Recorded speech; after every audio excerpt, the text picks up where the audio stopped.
Dawn settled over northern Hungary with a quiet that felt almost unnatural. For a hot beat the world was still. Then Captain Istvan Dobo lifted his telescope and saw the horizon darken in a way no weather could explain. Something vast was moving across the plain. Something that swallowed the morning light and turned the earth to shadow. Behind him the walls of Eger were crowded with soldiers and civilians who sensed the change in the air before they understood it. A distant vibration in the ground. A rhythm like thunder. A slow rising roar that carried the weight of an approaching storm. Dobo lowered the scope. His voice was calm. His eyes were knit. They are coming. What he saw that morning would decide the fate of a fortress and perhaps the future of a continent. But no one in the walls of Eger yet understood the scale of what was approaching, or the price that would soon be paid. If you want to know how 2,000 people faced what should have been impossible, stay with this story. It begins with a single moment when the horizon went dark. By the middle of the 16th century, the world that surrounded Eger was shaped by an empire unlike any other. The Ottoman state was not a loose realm of tribes or princes. It was a vast undisciplined machine that stretched across continents. From the deserts of Arabia to the waters of the Persian Gulf, from the broken walls of Constantinople to the rich plains of the Balkans, the empire had expanded with a confidence that seemed unstoppable. At its head stood Sultan Suleiman the Magnificent, a ruler whose title had been earned through decades of conquest. He commanded armies that had learned to turn war into a science. They built bridges across rivers in hours. They cast Bren's cannons large enough to tear through fortresses that had stood for centuries. They fielded cavalry units that moved like a living storm across open plains. And at the heart of that military engine stood the Janissaries, soldiers raised from childhood to follow orders without hesitation. They lived with discipline that rivaled the most feared formations of ancient Rome. While the legions of the past followed the eagle's standard, the Janissaries followed a silent and absolute loyalty to their sultan. Europe knew the weight of this empire. Belgrade had fallen, Rhodes had fallen. The great victory at Mohacs had shattered the Hungarian kingdom in a single afternoon, leaving fields strewn with biddies and a country split into pieces. The Ottomans controlled the south, the Habsburgs held the west, and between them lay a thin fractured line of Hungarian fortresses clinging to independence like stones clinging to a riverbank in a flood. Eger stood in that line. A small fortress in a volcanic hill, guarding the road to the north. Beyond Eger lay the mountains, the mining towns, and the Lung road toward Vienna. If Eger fell, the Ottomans would have a clear path deeper into Europe. This was not only a Hungarian problem, it was a continental one.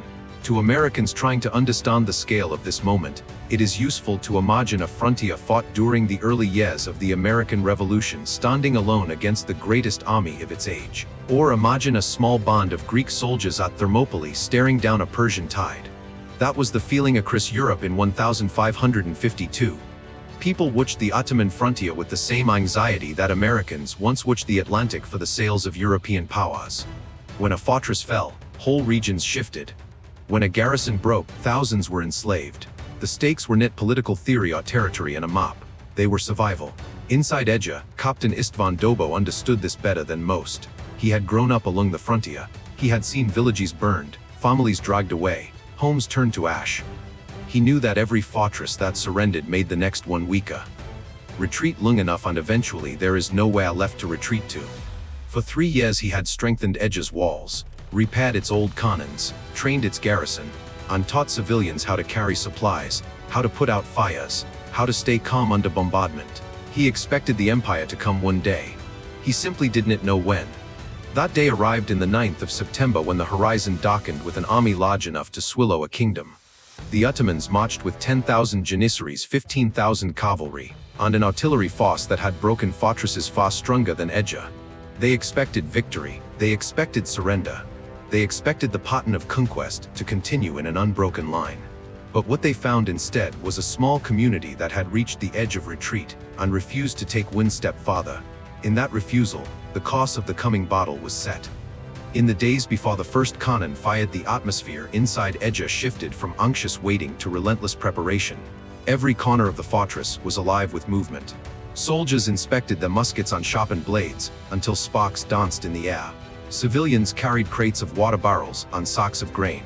Children ran messages across courtyards littered with rubble from the early bombardments.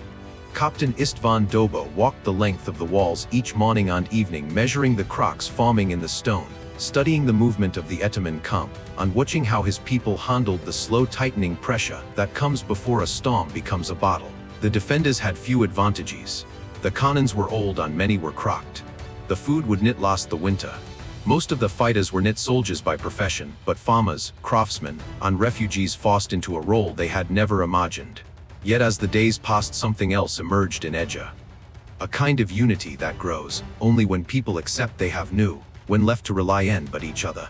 Women organized supply stations where boiling water simmered in cauldrons, ready to be carried to the walls. Men who had never held a weapon learned to thrust with a spear, to brace a shield, to stand shoulder to shoulder, without stepping back. Priests moved through the ranks uttering quiet words not of glory, but of endurance. Everyone understood that in a siege, is not the strongest walls that matter, but the strongest wills. Among the civilians who shaped this rising resolve was Eva Cease, a widow who refused to flee north when others urged her to abandon her home. She trained with the muskets alongside younger women until her shoulders ached. She hauled water up steep stairs again and again, learning to keep her grip steady, even when arrows drifted overhead. She was not fighting for a king or a cause. She was fighting because surrender meant losing the last piece of her life that still belonged to her. Nearby, the nervous young clerk, Georgely Bonamissa, struggled in the earthworks, digging trenches and carrying stones. His hands blistered and bled, but he kept working, driven by the same unspoken truth that pulsed through the entire fortress. If they did not stand here, they would stand nowhere. Each night the valley below glowed with Ottoman campfires, stretching so far that their light looked like stars fallen to earth. The sound of drums and the clang of metal carried across the fields. The defenders tried to sleep, but sleep rarely came. The walls trembled under the impact of early cannon shots. Dust drifted from the ceilings of barracks and storerooms. In the dark, soldiers and civilians alike lay awake, listening to the deep bass of distant artillery, the rhythm like a giant heartbeat reminding them that the empire outside was waiting, watching, calculating. Dobo understood that fear spreads faster than fire inside a besieged fortress. So he turned preparation into ritual. At dawn, soldiers lined the ramparts, and Dobo walked before them, speaking with the steady tone of someone who did not allow doubt to speak. He reminded them of what lay behind them, their homes, their families, their history, and he reminded them of what lay in front of them. An empire that believed Eger could be taken with routine precision. He refused to let that belief take root inside his walls. Every evening he spoke with his officers in the command tower. They studied the Ottoman trenches, creeping closer day by day. They counted their dwindling ammunition and discussed how to use the smaller cannons not for destruction, but for disruption. They planned countermining in advance, knowing the Ottomans would eventually try to tunnel beneath the walls. Their strategy was not to win through strength, but to survive through resilience. By the second week, the first heavy bombardment began. The ground shook as stone balls the size of millstones slammed into the ramparts. Entire sections of wall shuddered, cracks widened into jagged scars. But earthworks that Dobo had ordered years earlier absorbed the worst of the impact. Teams of workers rushed into the dust to reinforce damaged areas with timber and rubble. Women joined them carrying baskets of stones, while children filled buckets of water to douse fires sparked by burning wicks. Through it all, the defenders moved with a rhythm that felt almost ritualistic. They endured the explosions. They braced the walls. They fought panic with motion. Every task served a single purpose: to make the Ottomans pay for every inch of ground they believed they would take easily. At night, after the smoke settled and the last echoes of cannon fear drifted into silence, a strange calm fell over the fortress. Lanterns flickered along the battlements. The wind carried the scent of burned wood mixed with cold earth. People gathered in small circles, whispering stories of past battles or moments of home now far away. They spoke not to find courage, but to remember who they were before the siege began. And above them, Ispan Doba stood at the highest point of the eastern wall, staring into the darkness beyond the tents. He knew the real storm had not yet come. The first assault would arrive soon, and with it, the test that would decide whether Eger would stand or fall. The plain below was quiet, but the quiet held a tension like a bowstring pulled to its limit. The Empire was watching, the defenders were waiting, and history was gathering its breath. The first true assault came before sunrise and a cold, September morning. Fig drifted across the plain like a thin veil, but the sound beneath it was unmistakable. Drums, slow at first, then rising in tempo until the earth itself seemed to pulse. Men hurried to the battlements, gripping weapons with trembling hands.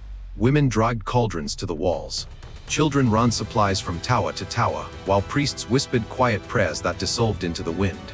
Captain Istvan Dobo stood at the center of the eastern wall. As the fig potted on the full force of the empire revealed itself, thousands of Janissaries advanced in perfect formation. They moved without speaking. No shouting. No roar of courage. Only silence broken by the pounding of drums. These were soldiers raised from childhood to obey without question. They carried lingladas polished smooth by years of siege warfare. They carried shields held overhead in a tight shell designed to deflect arrows.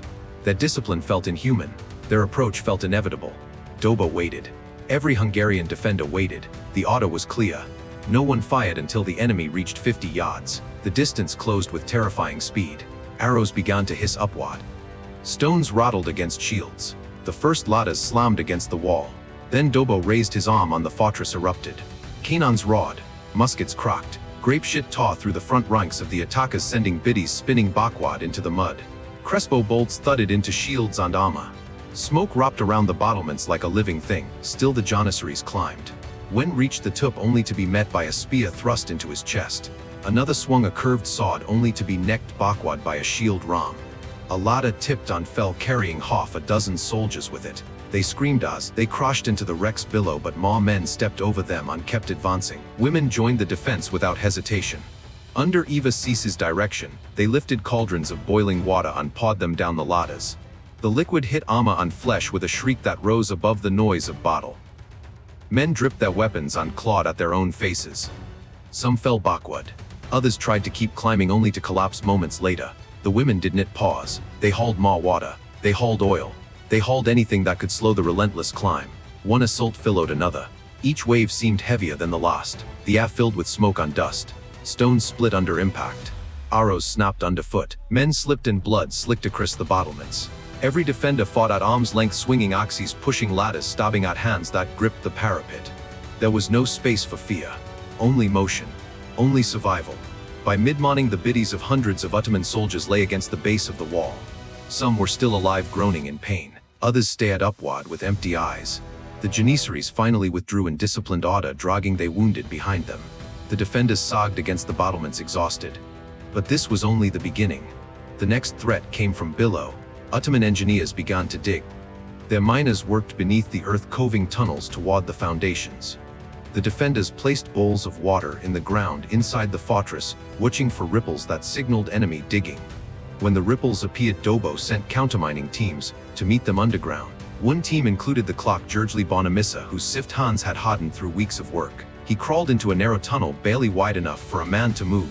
The light was dim, the air head unstale. Every breath tasted of earth and fear. Then they heard it. Scraping. Picking. Voices in the other side.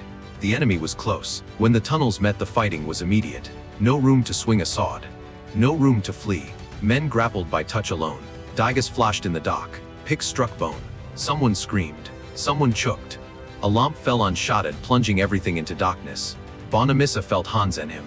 He stabbed blindly again and again until the biddy pressed against him went limp. The defenders collapsed the tunnel with barrels of rubble, then lit a small charge. The explosion shook the entire fortress. Dust shot upward. Soldiers flinched, thinking the walls had fallen. But when the dust cleared, the bastions still stood. The Ottomans tried again. And again. Each time the Hungarians met them beneath the ground, fighting in tunnels, where the air burned the lungs and the darkness swallowed faces before they could be remembered. Every success cost blood. Every collapse cost strength. Yet the walls held. Days became weeks. Bombardment thundered morning and night. The walls trembled. Cracks widened. The fortress shuddered under each blow. Food dwindled. Gunpowder dwindled. Ammunition ran low. The wounded filled the chapel where women tended them without rest. Infection spread. Fever rose. Hope thinned. Then came October the 3rd, the largest assault yet. 15,000 Ottoman soldiers advanced at once. The defenders barely had 500 fighters left. The math was cruel. The walls were long. The men were few. The women stepped in again, carrying boiling water and firewood. They fought with anything they could hold. Stones, knives, broken spears. The air filled with screams and smoke. The eastern wall nearly broke. The southern bastion shook. Ladders rose in dozens. Janissaries climbed in swarms. But the defenders didn't give way. Among the case, Eva Cease burned her hands carrying a cauldron so hot, the metal steamed in the cold air. She spilled boiling oil over a cluster of soldiers climbing a ladder. They fell shrieking. She kept fighting until her strength failed and she stumbled back, tears streaming from pain and exhaustion. Dobo found her later sitting in the chapel steps staring at her blistered hands. She asked how much longer they could last. He answered only as long as they must, though in his heart he feared the end was close. By mid-October ammunition was nearly gone. Food was scarce. People were starving. Dobo turned to deception. He ordered fake troop movements with torches to make the garrison seem larger. He ordered the cannons to fire in patterns that suggested plenty of powder. He ordered the defenders to sing so loudly their voices carried across the valley. The Ottomans believed reinforcements had arrived. Doubt crept into their camp. Still the empire prepared one final assault. October 17. Before dawn the cannonade began. It sounded like the world breaking apart. Walls collapsed in clouds of dust. The southern bastion cracked from base to summit. Then the cannon stopped, and the drums began again. 25,000 soldiers attacked from every direction, the breaches filled with fighting so close men could smell each other's breath. Janissaries flooded through gaps swinging swords in tight arcs. Dobo led a counterattack with 50 men pushing the enemy back step by step. Half his force fell. He didn't stop. Women fought beside soldiers in the walls. Children carried stones to plug openings. Every defender became a final line. Hours passed. The Ottomans pushed but the defenders wouldn't break. The assault slowed, then faltered, then collapsed under its own weight. By afternoon the attackers were too exhausted to continue. They pulled back, leaving the ground covered in biddies. The defenders stood in silence, barely alive but still standing. The fortress had not fallen. When dawn rose in the 18th of October, the defenders of Eger heard something they had not heard in 39 days. Silence. No cannon fire. No drums. No shouted orders rolling across the valley. Scouts climbed the walls expecting a trick, expecting movement in the morning fog. What they found instead was an empty plain. The Ottoman camp had vanished. Tents were gone. Siege works were abandoned. Only scattered debris remained where an empire had once stood. It took time for the truth to settle. The Ottomans had withdrawn. The impossible had happened. A fortress defended by 2,000 souls had survived an assault by 40,000. There was no celebration. The survivors were too exhausted to cheer. Many simply collapsed to their knees. Some wept quietly. Others stayed at the empty horizon trying to understand that they were still alive. Captain Istvan Dobo walked the ruined walls in silence.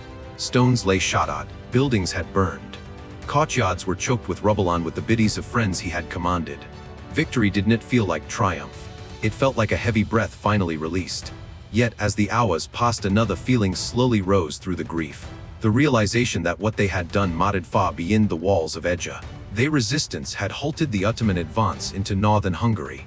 It had protected the towns beyond them. It had proven that the strongest empire in the world could be stopped not by a great army, but by ordinary people who refused to surrender. News spread across Europe faster than the smoke from the last fears. In Vienna and Prague and Rome, people spoke the name Eger with awe. The fortress that should have fallen had held. A handful of soldiers and civilians had rewritten the expectations of a continent. What Eger demonstrated was simple and universal. Power is not absolute. Numbers are not destiny. The will of a community joined in purpose can alter the course of history. In that truth the defenders found meaning. They had endured fear and starvation and fire. They had held fast when logic said they would break. And in doing so they left behind something greater than victory. They left a reminder that courage is a force that can't be measured in ranks or cannons or flags. It lives in people who stand when standing seems hopeless. If stories like this speak to you, then stay with us. The Siege of Eger is not only a chapter in Hungarian history. It is a reminder that courage can rise from the most unexpected places, and that ordinary people can shape the fate of nations. If you want to explore more moments where resilience changed the world, consider joining this journey into the past. Your curiosity keeps these stories alive and helps them reach others who value the lessons history is. Thank you for being here. Let us continue discovering the human spirit together.